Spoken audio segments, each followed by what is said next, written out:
Hello, and welcome to another episode of Boundless Body Radio.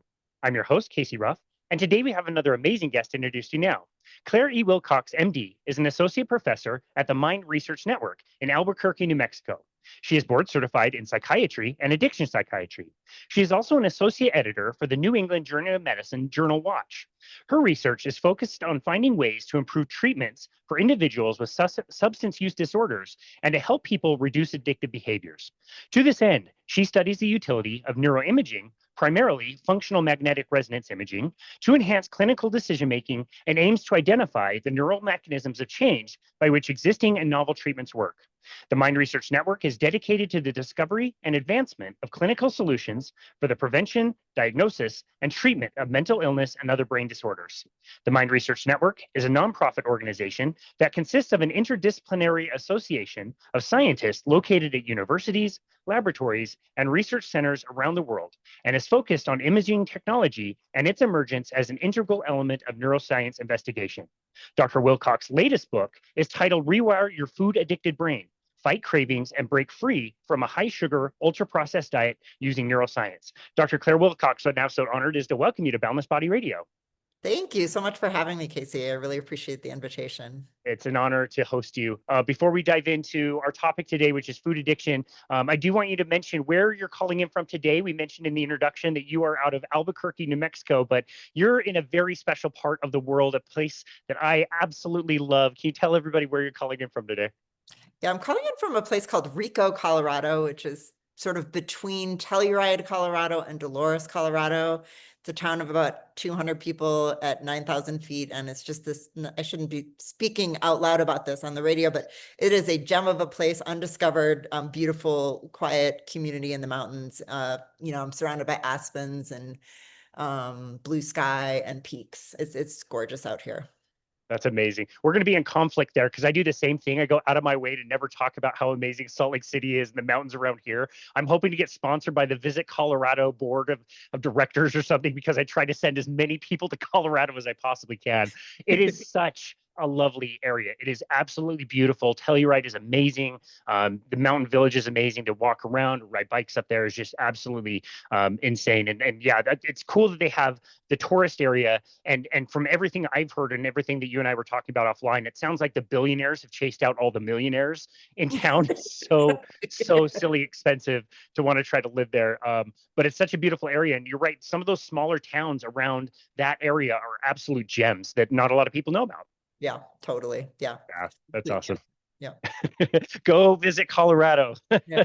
Oh yeah, it's so pretty. I love the hike. I mean, I do a ton of hiking and it is my touchstone of sanity for me. That's amazing. Yeah. Yeah, good for you. Couldn't have chosen a better place. I love that. I want to get into your story and how you got interested in this. Obviously, we want to talk about your book, which you were kind enough to send me, which was really, really good. You did an amazing job writing it. I love your writing style. Before we get into any of that, I've had a burning question that I've really wanted to ask you. It doesn't make a lot of sense to me, but I want to ask. If I told you that food addiction is not real, sugar addiction is not real, what in the world would be my justification for making those statements? That substances such as alcohol and, drugs of abuse are quittable. So you can stop consuming them, whereas food, you cannot stop consuming it. We have to eat to live. And so to name food in a general sense as addictive is problematic. And also, I mean, I don't know why it's so hard it's such a hard one. I mean, I don't really understand why people can't believe that some foods are problematic and some foods are not problematic, and some foods act on the brain like other drugs of abuse and other foods do not. So it's a really, I don't really understand it, but I think there's a lot of reasons why people don't want to buy it. And some of it is that in our culture, it's everywhere, like, high sugar foods are everywhere. So the idea of letting go of any of those foods for most people is, so abhorrent, and just uncomfortable to consider. And I think, there's food industry and sort of other reasons out there for that not being a popular statement. So Yeah. monetarily, yeah. Yeah, it's just interesting. Is it maybe to do with what we define food as? Like we look at sugar and it's in everything, it's ubiquitous, and we think of it as food when maybe it's more acting as a chemical, especially in the brain, or ultra processed food. Like you can eat things, but that doesn't necessarily mean that it's nourishing and has, what you need to thrive, let alone like survive in life. Like, is it maybe to do with what we even define as food? Yeah, I totally agree with you. Yeah, it is but what we define as food. And I think that like the idea we think right now that chocolate chip cookies from a factory are food, and really there's no benefit. I mean, they are not. So I think it's absolutely true. Whereas something like, a healthy, what do I have in my refrigerator right now? A whole bunch of like roasted cabbage and goat cheese and tofu and pine nuts or whatever. That's something that we eat a lot. And, that is food. I mean, there's stuff, there's quality ingredients in there that are doing good things for my body. So yeah. Yeah, and you can pronounce all of those foods, and most of them don't have barcodes. Yeah, it's just interesting. Like I've done a lot of the diagnostic tests and assessments, and I want to definitely talk with you about that today. And I wouldn't necessarily say I qualify as a sugar addict, but at the end of the day, what I know about myself is if I start, I have a really hard time stopping, and it really screws up my life. And me and a lot of our listeners have ended up making our way to low carbohydrate, ketogenic, carnivore diets. I've been a carnivore for over 6 years because I've just decided like I can't even mess with this stuff. Like if I have a little, I just want more and more and more, and I can't stop, and it's really uncomfortable. And so I, it's for most of us who are on this side of things who tried the moderation.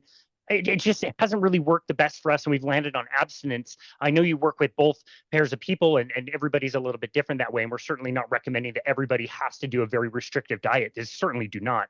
But it's hard for us in the abstaining world to look at somebody who can moderate, the person who can take that chocolate chip cookie and maybe eat half of it and put it away and not think about it for a few days. Like we don't understand, we don't get it. Totally. Yeah, I'm completely with you. Yeah, I'm with you.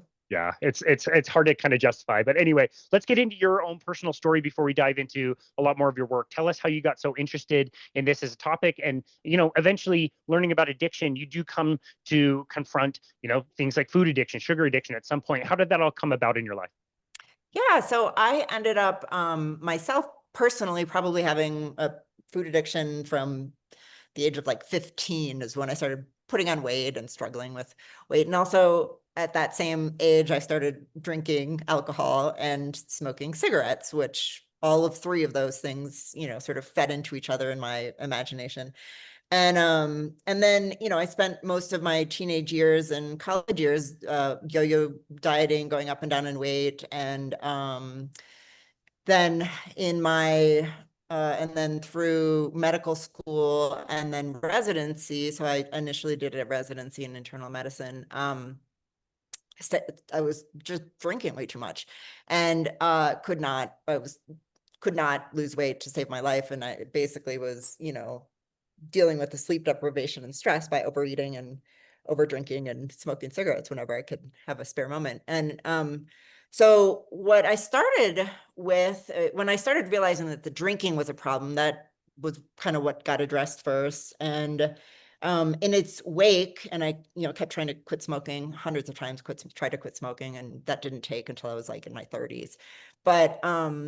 But basically in the wake of not drinking, I was left with just like all I wanted to do was replace it with cookie dough, ice cream, and walnuts. And I mean, it was like awful. And so I ended up losing some weight when I quit drinking, which at that time, like weight was a really big deal. Now it isn't as much of a big deal. It's more about just like sanity, which is great.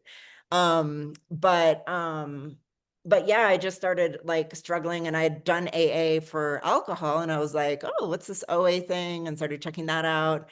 And it resonated some, but it ended up not being like as, I don't know, resonant for me as AA, and I could certainly talk about that. But just the idea was kind of out there. I knew that sugar and certain foods can be addictive. And then as I got into my professional life, like learning about addiction neurocircuitry and thinking about addiction, I was like, this is just, there's got to be something here. And people talk about it, but being kind of a scientist, I was like, I need to see the science to believe it. So that's how I got into, I did a study when I was in residency about dopamine and body weight and desires to lose weight, and saw that the brain imaging results sort of mirrored those of alcohol use disorder and other drugs of abuse on PET images. And then proceeded through, my training, which was mostly addiction focused, but, and then ended up kind of falling into a textbook frenzy and wrote a textbook. And I just kind of wanted to know, like, do I really believe that sugar is addictive? And meanwhile, in parallel, I'm sitting there like quitting sugar, being like, oh, I feel terrible, I feel great initially, like I feel mixed, right? Like, so I, quitting sugar and like having terrible cravings and then going back to it, versus like getting, a year or two of not eating sugar and being like, oh my God, I feel totally great and normal. And I'm not even thinking about food. And my appetite is like regular. And so sort of going back and forth between this. And I think with alcohol, it was a lot easier to sort of stop because the world believes that alcohol is addictive. So for me, it was just like, okay, I don't want to have an alcohol issue for the rest, this is not good, bad consequences. Whereas with, sugar, there wasn't a lot of backing behind the belief that it was addictive. And so I had to like scientifically prove it to myself that it was addictive by looking at the literature. And then finally was able to get, I think God, I had a 3 or 4 year period of not eating sugar and it was great. And then I went back and then, I had another, I stopped again in 2013, and oh my God, once I finally stopped, it's just like so much easier. You know what I mean? Like just so much easier. So thank God that happened. And now, I don't eat that stuff anymore. So it's Yeah. great. Yeah. Yeah. Good for you. I mean, you hear all the time that, people have one addiction, they usually have other addictions that kind of go along with it. And they talk about the severity of trying to get off of one thing versus another thing. It's not uncommon for sure that people say getting off of sugar was way harder than getting off of cigarettes or getting off of alcohol. It's everywhere. It's cheap. It is sold to us just like cigarettes were. A lot of the cigarette companies, when they bought the food companies, they just ran the same addiction model. And the 5 A's that Joe Nifflin talks about and how they target, it's all the same. It's the same kind of stuff they're running, and it's so easy to get addicted on it and realize, or not realize, that you are addicted to it. Totally. And the cues are everywhere, and pressure from our culture and family and friends and at work. And I mean, the pressure is all around us. I think, so yeah, it's extremely hard. And that's, what maintains an addiction one of the things that maintain an addiction are the environmental cues. Yeah. So, and they're everywhere. So, Yeah. and the It messaging. really strikes me how early you got into this field, and the research that you did find. Now I think more people are talking about it. A lot more people are driving awareness around it. There's books out there, the podcast that you've appeared on, and whole podcasts like the Food Junkies podcast. I know you wanted to talk about them and how instrumental they were in your own life. But back then, were you like, what was the research like? Was it easy to find research? Was there way more than you would have thought and you had to dig through it? Like, what was it like to actually find the research to eventually put into the textbook that your introduction was already so long we couldn't even put it into the introduction? We would have still been introducing you at this point. Yeah, sure. So it was, especially so I was a psychiatry resident and then an addictions fellow, and then I get confused. I don't know. But basically I was doing all this research both at UCSF and at University of New Mexico, and gathering articles. And I think one thing that was really hard back in the day when I was in psychiatry residency was that there was some research, but there just wasn't a lot of validation from colleagues or either research colleagues or trainee colleagues or other psychiatrists that this was a real thing. So although I was very fascinated with it at a personal level, there just wasn't a lot of data out there. There was, Nicola Vina's work was there, and some of Nora Volkow's work she was starting to publish some stuff. But it wasn't like accepted in the mainstream, and it still isn't, So I think personally it felt hard because I was struggling with my own eating myself. And I was like, oh, like if it had been validated back then, it would have been so much easier. But I thought, I'm crazy. There's something wrong with me. Like the alcohol and cigarettes, I was just addicted. That's great. I have a name for it. I have a solution. But the food thing was just like, I must be crazy. Like, what is wrong? And I was kind of feeling all alone. So I think that and also from a research perspective, I did try to like maybe 10 years ago, I was trying to call NIDA and NIH to propose some research studies, and there was no like great and NIDDK, and there was no great home that funded research studies on food addiction. So it was very like, I was like, I'll propose some studies, and I couldn't find a program officer that sort of said, yes, yes, yes, we'd love this kind of study. So I think that's sort of from a professional perspective, and also from a like, what do we, people with food addiction need research to figure out how to get out of it. And we have some ideas now, obviously, but we need more studies, and the world has not been ready for that. Yeah, I don't imagine tons of places are going to be willing to step forward for funding for that kind of thing. Was that the trickiest part? Sounds Yes, of it. it really was the trickiest part. Yeah, exactly. Yeah. Exactly. And I think one of the reasons why people are pushing now to get the food addiction in the DSM and in the ICD, and I've been involved on the ICD committee, is that once it gets, if we can get some sort of name to put on it, then, funding will be more readily available than it has Got been. it. That's something I was going to ask you. It's still not in the DCM-5? Still DSM-5, not excuse me. them. Yeah. Yeah. Not And in there. there are people right now pushing for getting it into the DSM-5. There's a committee working on that. I think Ashley Gearhart is spearheading that. And then there's another committee that I've been working on that is trying to get it, like it was submitted to the ICD and then rejected, and they had all these reasons why they were rejecting it. And so the committee, we just basically drafted a response and submitted that. So we'll see how that goes. Wow. Well, I hope the best for that. It wasn't until Dr. Chris Palmer's book, Brain Energy, came out that I realized, as he writes about, like how extremely difficult the DSM-5 even is to navigate. Like, how do you decide what's bipolar, what's schizophrenia? Where are those lines blurred? Where does addiction come into that? Like, it seems so difficult because we need the names for those things, and you need to know how to deal with things and what the standard operating procedure is for different things, but to decide exactly what something is just seems like a total nightmare. Yeah.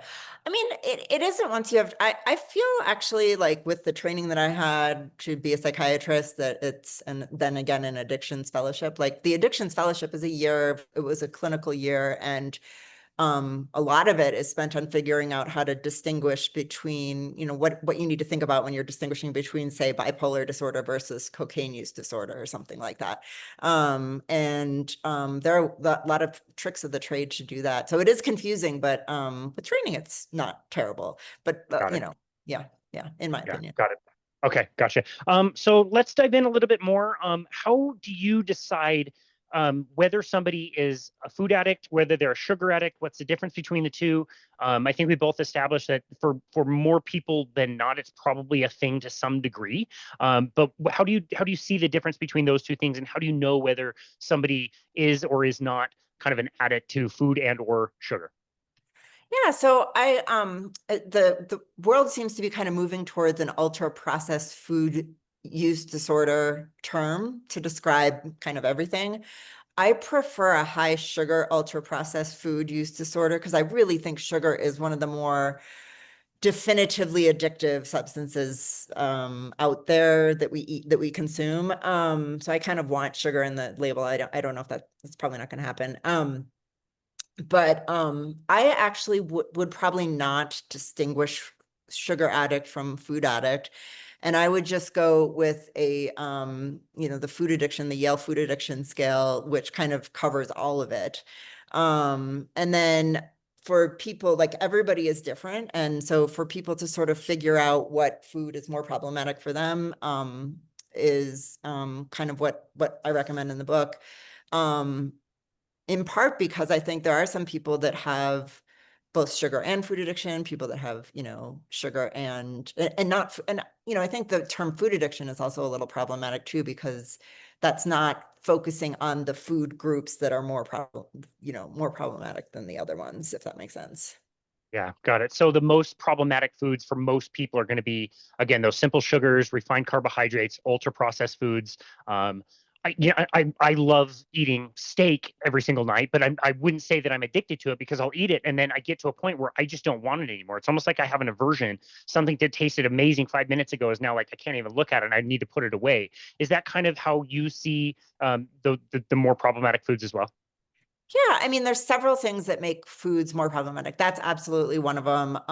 I think the other thing is that, the studies have shown that these, like the neuroscience studies have shown, Venus studies and stuff like that, that foods that are high in sugar, or high in fat and sugar, highly palatable foods, affect the brain in a variety of ways, like not just in the moment of eating, but sort of in a more global way, in a problem, in that fuels addictive circuitry. So for example, sugar, say somebody, I don't know, eats a ton of sugar, but feels like they're satiated when they eat it, which sounds bizarre to me, but say they Never are. heard of that. I know exactly. The studies show that, for example, like massive amounts of sugar exposure lead to problems with impulse control and, emotion regulation and other things that are kind of not necessarily directly related to the satiation piece during the eating, but just overall, increase risk of using an affect regulating and emotion regulating substance to feel better, or increase difficulty. Like if you have an impulse control problem, it's just sort of more difficult to stay on track with anything that you're trying to stay on track with. Gotcha. Yeah. Yeah. You also write in your book about what exactly is happening in the brain. I know you just mentioned that, but can you explain a little bit more about what is actually going on kind of in an addictive brain? And especially like with the neuroimaging stuff, I know very little about the mechanics of how that works. I know that it's used, but I don't know what you're looking for. What are you seeing? Like what is all that stuff like? Right. So maybe I'll just sort of, trying to think of how to answer this. It's like super big picture, complicated stuff. But I guess what I would say is that there are, and kind of how I organize it in the book, is that there are three kind of key pathways that are in the brain that are involved in driving addictive behavior. And one of them is reward circuitry changes. So basically what that means is that somebody, say one person who has a sugar problem eats sugar, another person who doesn't have a sugar problem eats sugar, their brains are going to activate differently to that sugar in the reward region. So the people that have a problem are going to be like much more lit up than the person that doesn't have a problem.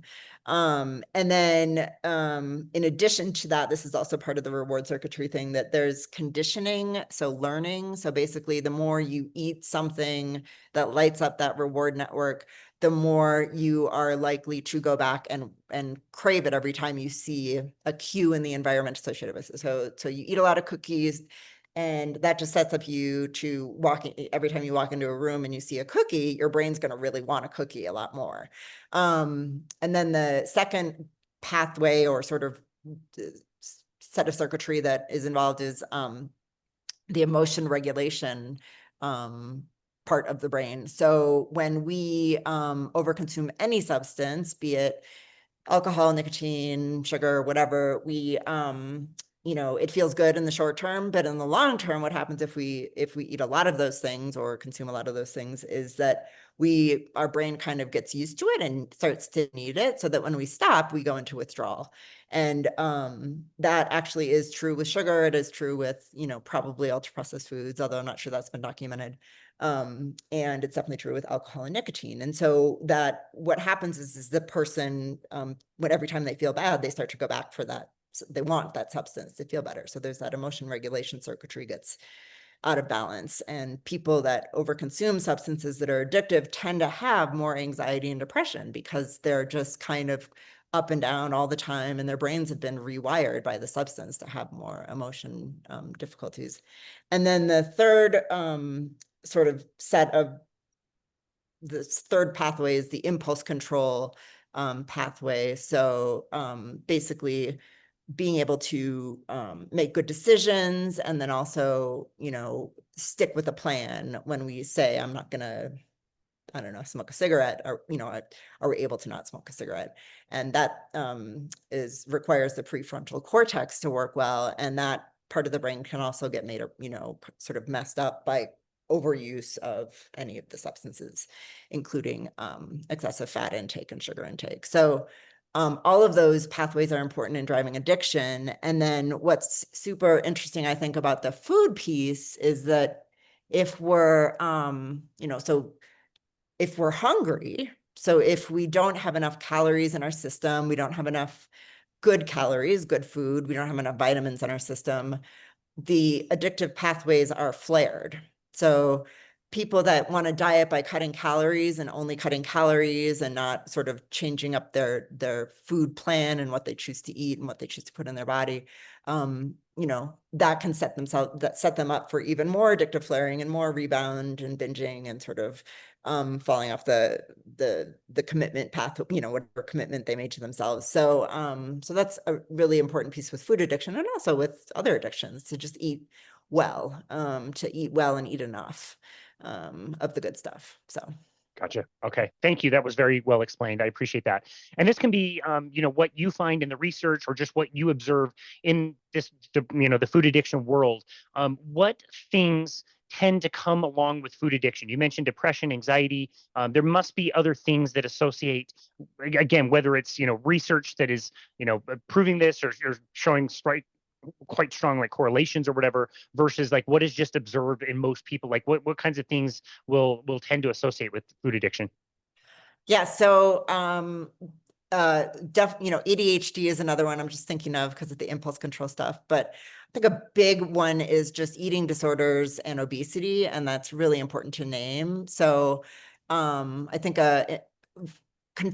something that people get confused about is I think that, obesity is the same as food addiction. It's definitely not. Not everybody that has obesity also has food addiction. Food addiction is based on these criteria from the DSM, the same addiction criteria that we use for other substances of abuse. And also, people think that, if you're skinny, you don't have food addiction. And in fact, that's not true. A lot of people with eating disorders of various kinds also have food addiction, score positively on the food addiction scale. And that gets really important because, that's one of the reasons why there's pushback against a food addiction model for explaining, sort of out of control binge eating and stuff like that, is that eating disorders treatment providers are afraid that that's going to make people with eating disorders worse, because the cause of eating disorders is conceptualized to be restrictive eating. So the underlying cause is over dieting, right? Like over restricting. And so the idea, so they are afraid of this idea of saying, you shouldn't eat certain foods.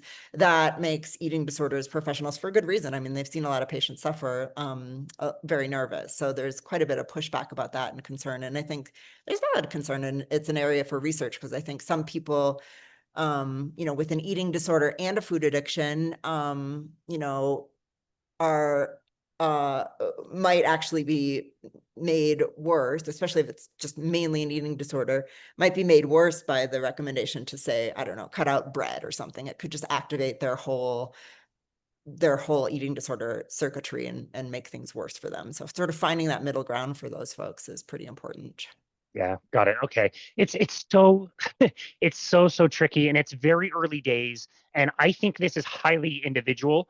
I don't think you can make a diagnosis across the board. I have to say it is just very interesting in the metabolic psychiatry world and in the ketogenic metabolic therapies.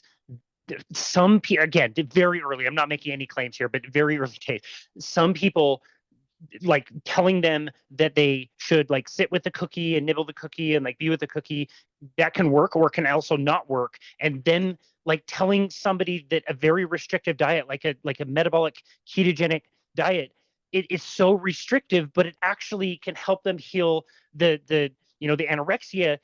and the food disorder, because you're feeding the brain with ketones.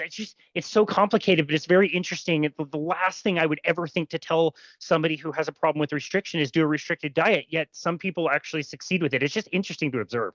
It's so interesting and it is so individual. And I think you're absolutely right. I mean, wouldn't it be an amazing, I mean, everybody wants to do the study to look at predictors of who's going to respond better to what kind of intervention. And I know when I was struggling, I wanted that study too. And I've actually ended up in a pretty middle of the road place. Like I don't eat sugar, like I stopped eating sugar, but I still ate a little bit of maple syrup and things were okay. And then the maple syrup kind of got problematic and then I spun out and I still like eat bread, but not all bread because some bread just like is so good that I cannot have it near me. So it's like I'm kind of one of those middle ground people myself. And so I do think it's very individual. And Yeah. I look at my partner and it's so interesting. Like I can eat chips. Like I don't really care about chips. Like I'll have two chips and I don't think about them. And like he just cannot, he just like stands in the kitchen and like goes crazy with the chips. He's like in a fugue state. It's so funny to watch him. So anyway, just It's like I interesting said how we're earlier. We just like the abstainers wish they could be moderators. The moderators sometimes wish they could be abstainers. We both think both of us are absolutely nuts. And I would be like your partner, like smashing my hand on the bottom of the bag into the counter after like 2 minutes because I just can't even stop. So yeah, I agree with you 100%. Just it is very highly individual. And part of that is doing the assessments and the diagnoses of some of these things, which you write about in your book. You mentioned the Yale assessment. Is that the primary assessment? I believe that's the one that's included in your book, correct? Yeah, it is. I mean, there's other ones out there, which I haven't like looked at too deeply. I guess I kind of like the Yale Food Addiction Scale because it's been studied fairly more extensively than the other ones in terms of looking at its validity. And it is based on the DSM criteria, which I feel like is, I don't know, for me, the easiest way to define addiction right now. Like, I think it's better to go with a DSM diagnosis than something like is dopamine released in the brain or, I just haven't seen other scales that excite me as much. So I do like the Yale Food Addiction Scale. It's been studied. It's a little complicated to score, but yeah, I do like that one. Okay. And again, difficult to score. It seemed to me like reading through it, it's more like behavior based, not Yeah. what you're mentioning. Like it's not like we're measuring dopamine levels or diagnosing exactly based on neuroimaging, even though we use those as tools that help set the stage. But it's not necessarily like we use a more behavioral kind of a thing. Like, can you describe what it's like to take the Yale? And like you said, it's complicated to score. Can you describe what that's like? Yeah, sure. So I think, it's based on the DSM and there are like 13, no, 11 criteria that you have to meet the diagnosis of an addiction. And there are four categories for DSM diagnoses. So one is the loss of control of use. So what we were talking about with the cookies, like you eat one cookie and you end up eating 12 cookies. That's loss of control. And then time spent would be like that's the second category is like spending a lot of time, say driving to the grocery store, to pick up more food or spending a lot of time binging in front of the TV or whatever that is. So just like all the kind of the time is gone away from one's life. Risky and problematic use. So with substances, that's the third category, risky and problematic use with you know, with with alcohol, that would be like drunk driving and things like that. But with food, people get, have a lot of negative consequences, weight gain, health problems, diabetes, all these other things that are kind of major negative issues, social struggles that come from extra, unfortunately in our society, extra weight. And then physiological is the fourth category. So that is withdrawal and tolerance. So that's still a measurable thing. Like you can ask somebody questions and look at them and decide if they have tolerance and withdrawal.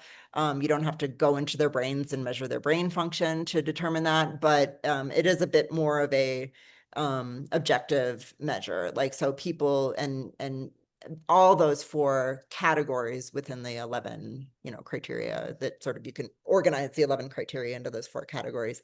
All of those are met for especially sugar. So we know a lot, like I think more definitively than the other substances, sugar really does show evidence of being addictive. So, Okay. Gotcha. yeah. Okay. Yeah. You just reminded me of a question I really wanted to ask you, and maybe this fits in now or maybe it doesn't. It's a little aside, but I did want to ask you, based on the work of Dr. Richard Johnson, who's been studying fructose for a long time and wrote the book Nature Wants Us to Be Fat, where in the book he argues that fructose in particular is very addictive and drives aggressive behavior. So if this were, say, fruit that's available at the end of summer, that's a good time to start gaining weight and putting on fat that you can use as a fuel source in the wintertime. You would really want a driving factor to get at certain sugars, maybe honey, fruit that's available for a very brief time of the year, and to do so in an aggressive manner, like competing against other humans or other animals, or like take risks that you wouldn't normally take. Do you know, like in your opinion, is there a difference in the addictiveness of different sugars? Whether do you believe that like fructose in particular is particularly addictive and more a cause of kind of driving those more aggressive behaviors? Have not. I was interested in that because I remember like Lustig gave that really, really good talk, Yeah. Yeah. like 20 years ago or something. I mean, I remember that Wild. thing lighting up my brain and I was like, wow. It was groundbreaking. And he was talking about fructose and all the bad stuff it does in the liver. And then I got excited about, this is just personal story again. I got excited about that. And there was this program in San Francisco that I did for weight loss that was like fructose. And they made me like, or no, it was no fructose. I don't know. I can't actually, now I can't remember which one it was. Anyway, long story short, I don't feel convinced by what I read while doing the textbooks that there's really a difference between fructose and sucrose. Like I think Gotcha. it's just sugar and yeah, and I think it's probably individual. And I think that what makes in my mind fruit safer than say a chocolate bar is the fact that the fruit has fiber in it and Yeah. that it's being absorbed slower into the bloodstream, and so it's not causing the same level of like spike to the dopamine pathways in the brain. And so that said, I have not looked into the effects of like direct hits of fructose to the brain on aggression. So Yeah. Gotcha. Okay. Cool. Okay. So in your book, you write about things that people can do. You've got different food plans, which I really love. Lots of different options that people can have. You also write about skills. How people can develop different skills for decision making and the emotional control and those kinds of things that you explained earlier. Where let's say you've got somebody, they feel fairly confident that they have this to some extent, and let's say that they're to the point that they're willing to do something about it. Like we say, like you're not going to change anything until it's so painful. When pain increases, hearing improves, for example. Like you'll listen more when something sucks bad enough in your life to be able to want to change. And this is a very difficult change. Like you said, this food is cheap and available and plentiful and advertised all the time. What are the steps? Like what are the practical things that you want people to be doing? Is there an order that you, again, we've said this word a million times in this conversation, it's very individual, but like, is there a more standard kind of like direction that you take? Do you want somebody to start with the food plans and then build skills down the road? Do you need to build the skill plans before transitioning onto one of the food plans? Like, how do you think about the steps that somebody should take to start to walk away from this? sure. This is great. And I just had a couple other thoughts on the Yale food addiction scale. So I'm just going to say those really quick. One Please. is that on the Yale food addiction score will give you a mild, moderate, and severe rating, just like the other disorders, based on how many criteria you have, which can be really helpful in choosing your food plan, by the way. And then also that you can get false positives on the Yale food addiction scale, which is really interesting. So people that have an eating disorder and are super hungry all the time or undernourished, their brains will look like they're addicted and then they get nourished and the addiction goes away, right? So, that kind of segues into the answer to this question, which is, I think the first step is there's two first steps that should happen concurrently. which is going to sound crazy to people who are struggling with body weight. And for me, I was like, no way, but is to let go of the weight loss as a goal. Just let it go. Just, kind of see if you could put that on the side for now. And because the weight loss will come. And then 2 is to eat enough high quality food. So those are 2 basic steps. And in the food plan, we, talk about what those higher quality foods are: vegetables, proteins. For some people, whole, carb, like fruit or whole grains or things like that. So I think eating enough is really important, and then sort of getting help around the weight being an issue, because I think the more that and it's really hard because our society says weight is really important, but the more that we think about weight, the more we want to eat. I mean, that's how I am. And so I think those are really important. And then, 3, probably right at that same time, is to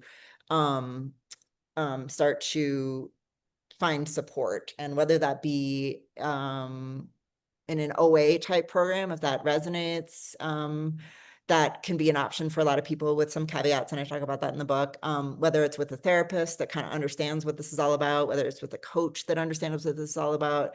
Not necessarily, I would not say just go to your primary care doctor and bring this up, because it isn't necessarily what's mainstream right now. But I do have like resources listed in the book too. Listening to these podcasts is a great way of support, like these kinds of podcasts that support, sort of food addiction as a real thing, but also provide more thoughtful, like the food junkies podcast, sort of more thoughtful, balanced approaches. And then kind of with that base, then you get to start exploring, okay, who am I in this picture? How severe am I? And what kind of food plan is going to work right for me?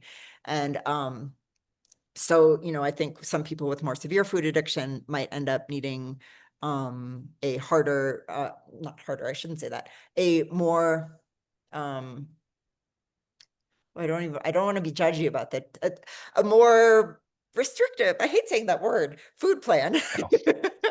And then I probably had a better word in the book. And then people who have a milder food addiction might be able to get away with the whole grains and things like that. And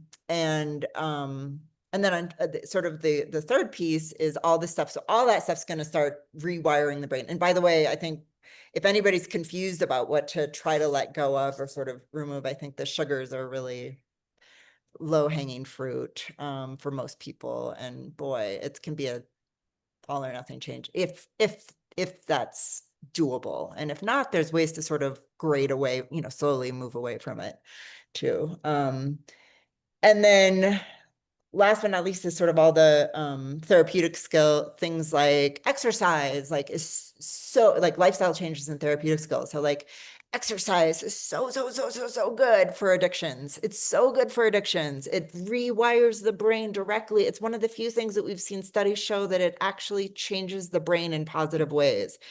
So the more physical activity we can get, the better off we are. And then sort of doing therapeutic approaches, looking at the thoughts, the maladaptive thoughts that we all, anybody that has an addiction has maladaptive thoughts, like, oh, I'm tired today, I deserve a cookie, without completely forget that, 2 hours prior, that whenever they eat a cookie, it turns bad, you know what I mean? So those are maladaptive addiction driving thoughts that can be looked at. So there's just, and getting emotional support is really important too. So I mean, all of that just kind of it all comes together. Yeah. Okay. Yeah. No, that's great. I know that you had the 3 different tiers of the food plan. I didn't realize that they were associated with that severity of the Yale scale thing. So that's amazing that you did that. That makes a lot of sense. And like you said, like that makes the assessment a lot more helpful. And then to do that, meal plan. What do those meal plans look like? Like you mentioned, the proteins, whole grains, fruits and vegetables, that kind of thing. Are you making specific recommendations about how much of these things to have, how many meals to have, the importance of, fats and proteins together? What are some of the main priorities that shine through in kind of each of those things? And are there more specific recommendations, or just like mostly just kind of choose from these lists? Yes, yes, yes. So, yeah, and I think the severity thing, by the way, is helpful in determining which food plan to start with, but also that kind of what we recommend is to start, if you're not sure, start with the least restrictive food plan, because if that works for you, great, it's just a lot easier. And so the three different food plans, the least restrictive one includes grains and carbs and even bread and flour in moderate amounts. It does recommend, getting enough, like 3 to 4 meals a day, getting enough protein, a ton of veggies, a ton of protein, good amount of fat, and a little bit of carbs, kind of not overdoing it on the carbs, because the more, we eat a big glob of carbs, the more we're going to be unstable, both emotionally, and then want more of them, or it's going to trigger our addictive thinking. So, but if we eat like carbs with a bunch of protein and vegetables at the same time, it tends to make the carbs less triggering for people.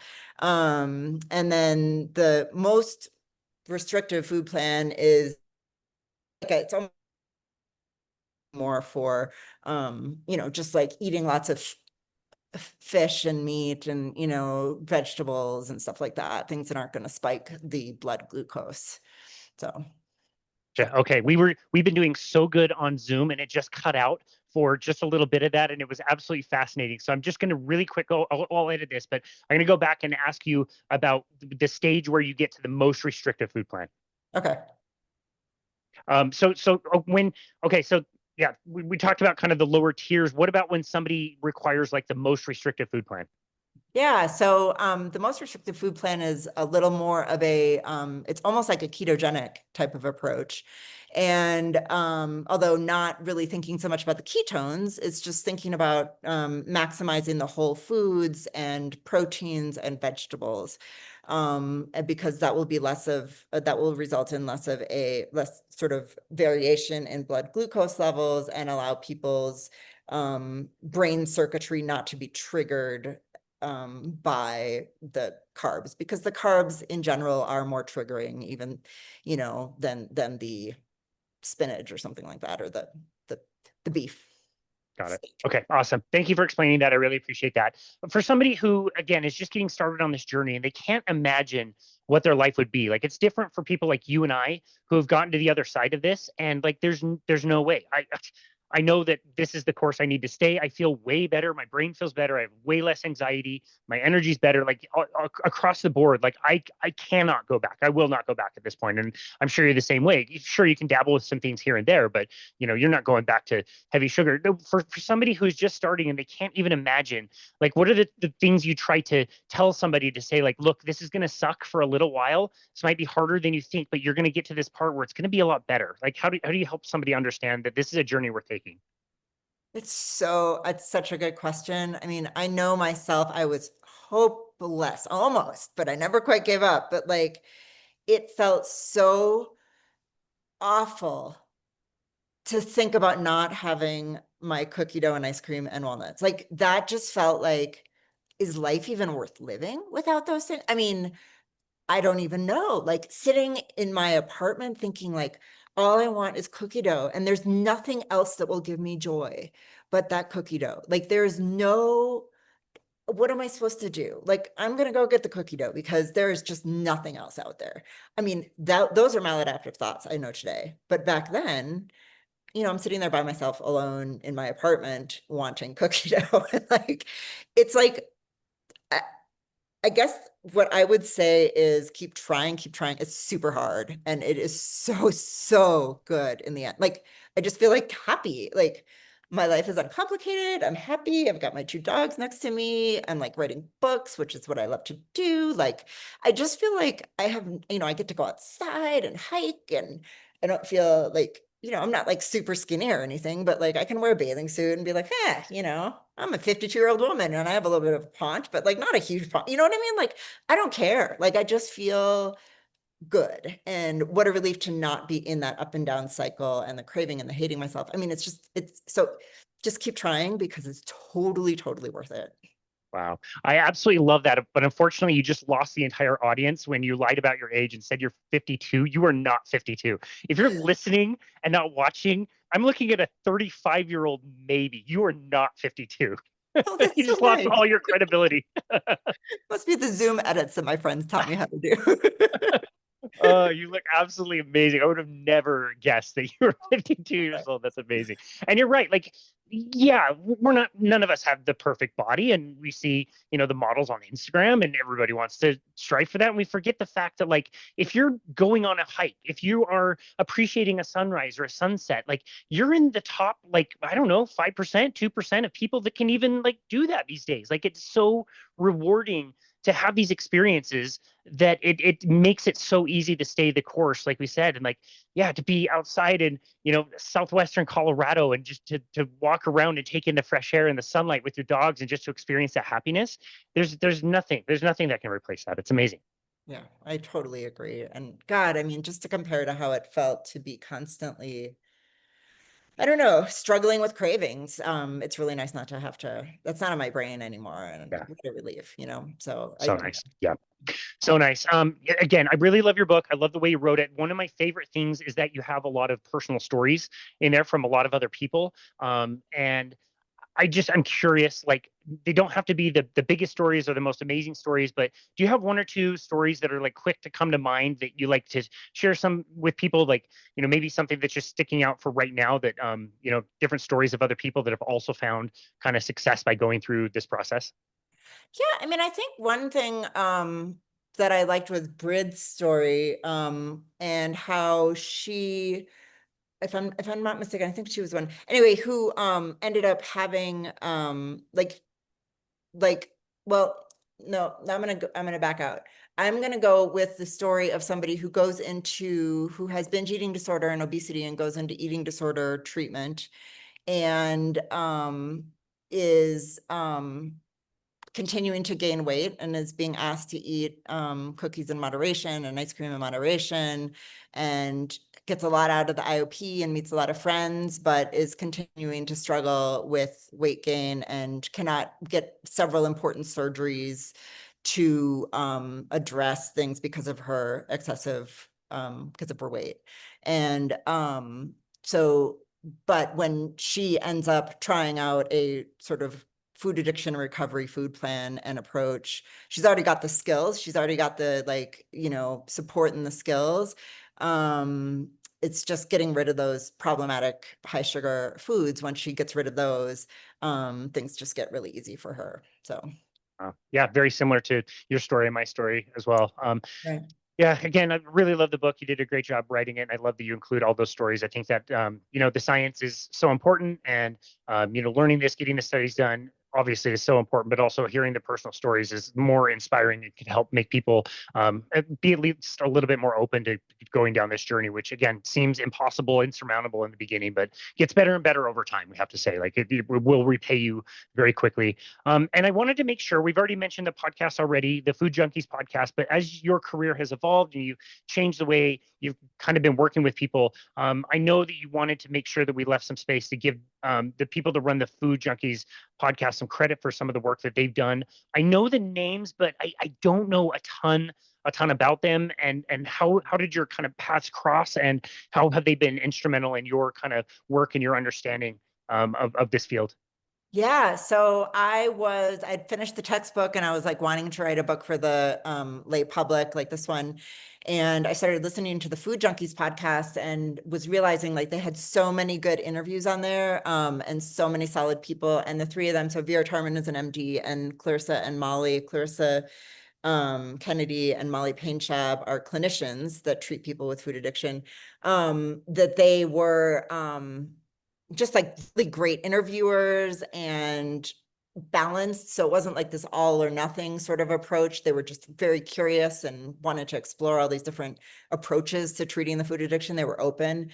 And what I felt like listening to it is that it helped me motivate. I was in a kind of yucky space when I started listening to it with my food because my maple syrup had taken over. And I was like, all right, I got to quit the maple syrup, but I didn't want to quit the maple syrup. And that motivated me to quit the maple syrup, which thank God I did. But also, you know, I was just like, holy cow, there's a whole world of people out there that have built this community of people. And to me, that was just really important, of smart people, people that, you know, are scientific in their thinking. And so I approached them about writing a book, and we talked, and what we ended up agreeing with is that Clarissa ended up helping, and Molly and Vera, you know, were very supportive, but kind of on the side. But Clarissa ended up sort of letting me run things by her, because she's a clinician and she sees people with food addiction regularly. And I'm a clinician too, but I have not seen a lot of people with food addiction proper. Or not treated them in a food addiction model of care, I should say. And she has. So she was a really support. She provided me with a lot of information and tools and support around the food plans. And so I'm just forever grateful to them, and for what they've done with the podcast, and also with the support that they've given towards the book. So I didn't realize they were clinicians as well. So yeah. thank you for bringing that up. That's amazing that they're able to, you know, practice and work with people and manage the podcast at the same time. And like I said, I'm not as familiar with them, but I have caught several episodes, including the episodes that you were in, and other episodes along the way that like pops up every now and again. And you're right, like they do a great job. They're really good hosts. They ask really good questions. It always has a point, and yeah, they do an amazing job. And so kudos to them for not only making this work in practice, but also what I consider to be an absolute art, which is translating that down to the ground level to somebody who knows this is a problem and is really scared, terrified of going through this process and thinking that it's going to be impossible. To marry those two things together is a really unique talent. Yeah, I agree. Yeah. And That's there's amazing. really nice people too. That's even better. Even better. The book is called Rewire Your Food Addicted Brain. This has been an amazing conversation, and like I said earlier, I think a lot of our audience is going to find this very relevant and very helpful. I hope a lot of them do reach out and end up grabbing your book. And yeah, we've gotten a lot out of this, Claire. So I really appreciate it. Thank you so very much for taking the time to be on our show today. Where can people go to find you and connect with you in your work, and where can people find the book? Oh, thank you so much, Casey. Just by the way, thank you so much for having me again. And thank you so much for your kind words. And you're lovely as well. I'm excited to meet you. And I'm excited to listen to more of your show. Yeah, I think probably the easiest place is it's my website. So www.wilcoxmd.com. And yeah, they can just go there, and the book is posted on there, the Rewire Food Addiction Brain. There's a link to the book there. So that's it. Any social media you want people to go to check I'm out? I'm on Facebook. I just opened a Substack. I have an Instagram. All of those links are on the website, so you can just sort of click in that way. Yeah, that's perfect. We do the same thing. Like rather than try to list them all off, we just say go to the website. You'll find whatever you want to find there, and you'll branch out and find the other stuff. So we will be sure to link that in the notes. And like I said, Dr. Claire Wilcox, this has been an amazing conversation. I've really appreciated all your work. I've said several times your book's amazing. You did a great job writing it, and including the stories is fantastic as well. So thank you so very much for all of your tireless work. Looking forward to see what you come up with down the pipeline. But for now, thank you so very much for everything you do, and thank you for taking time to be on our show today. We really appreciate you. Thank you so much, Casey. It's really nice to meet you. Nice to meet It you. was nice to meet you as well. And this has been another episode of Boundless Body Radio.